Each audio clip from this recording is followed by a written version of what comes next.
క్రీడా దినోత్సవాన్ని పురస్కరించుకొని పొదిలి ప్రభుత్వ ఉన్నత పాఠశాలలో విద్యార్థులకు ఆటా పోటీలు ఘనంగా నిర్వహించారు. రిలయన్స్ ఫౌండేషన్ మరియు స్టార్ స్వచ్ఛంద సేవా సంస్థ సంయుక్త ఆధ్వర్యంలో ఈ క్రీడా సంబరాలు జరిగాయి. విద్యార్థులు దాగిలో ఉన్న క్రీడా నైపుణ్యాలను వెలికి తీసేందుకు మొత్తం 5 రకాల ఆట పోటీలు నిర్వహించారు. ఈ పోటీల్లో విద్యార్థులు ఎంతో ఉత్సాహంగా పోటీపడి మరీ పాల్గొన్నారు. ఈ సందర్భంగా నిర్వాహకులు మాట్లాడుతూ క్రీడలు కేవలం శారీరక దృక్పథాన్ని కాకుండా మానసిక ఉల్లాసాన్ని, ఏకాగ్రతను కలగజేస్తాయని తెలిపారు. విద్యార్థి దశ నుంచే ఆటలపై ఆసక్తి పెంచుకోవటం వల్ల భవిష్యత్తులో మంచి క్రీడాకారులుగా ఎదగవచ్చు అని ఆకాంక్షించారు.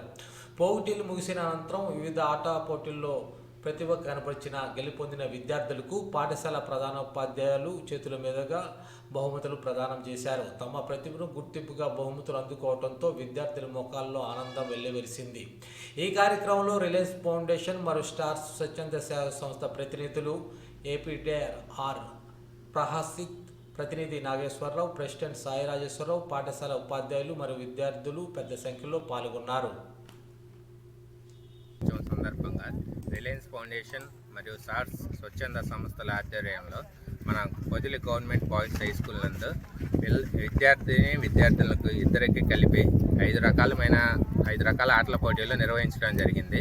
ఆ ఆటల పోటీలలో ప్రథమ మరియు ద్వితీయ బహుమతులు మా రిలయన్స్ ఫౌండేషన్ మరియు సార్స్ తరఫున మేము అందజేస్తున్నాము. ఇప్పుడు ప్రజెంట్ 6th నుంచి 9th వరకు గర్ల్స్కి మరియు అబ్బాయిలకి ఇద్దరికి 5 గేమ్స్ కండక్ట్ అయిపోయాయి. వాళ్ళల్లో ఫస్ట్, సెకండ్ విజేతలను కానీ మేము నోట్ చేసుకున్నాము. సాయంత్రం 3ంటికి మేము వాళ్ళకి ప్రైజులు ఎంఈఓ సార్ గారు, మా యొక్క sirs APD sir, process sir గారు, వాళ్ళందరి ఆధ్వర్యంలో మళ్ళీ ఒక్కసారి వాళ్ళకి అసలు ఆటల వల్ల ఏమేమి మానసిక ఉల్లాసం కానీ శారీరక దృఢత్వం ఇవన్నీ వాళ్ళకి మళ్ళీ ఇంకోసారి తెలియజేసి అవగాహన కల్పించి ప్రైజుల డిస్ట్రిబ్యూషన్ అందించడం జరుగుతుంది. హై స్కూల్ బాయ్స్ మనకి Olympic day, international Olympic day 2026 తరఫున అది రిలయన్స్ ఫౌండేషన్ వారు నిర్వహిస్తున్నారు. మనకి ఇక్కడ 5 games, cycling, volleyball, 100 metres running, shot put, javelin ఇలాంటి గేమ్స్ మనం కండక్ట్ చేస్తున్నాము. 6th నుంచి 10th దాకా క్లాసెస్ వాళ్ళ ఇంట్రెస్ట్ స్టూడెంట్స్ వచ్చారు. మనకి ఒలింపిక్ డే వాళ్ళకి కూడా అవగాహన కోసం నిర్వహించడం జరిగింది. ఇది ఫస్ట్ దాని హిస్టరీ కూడా చాలా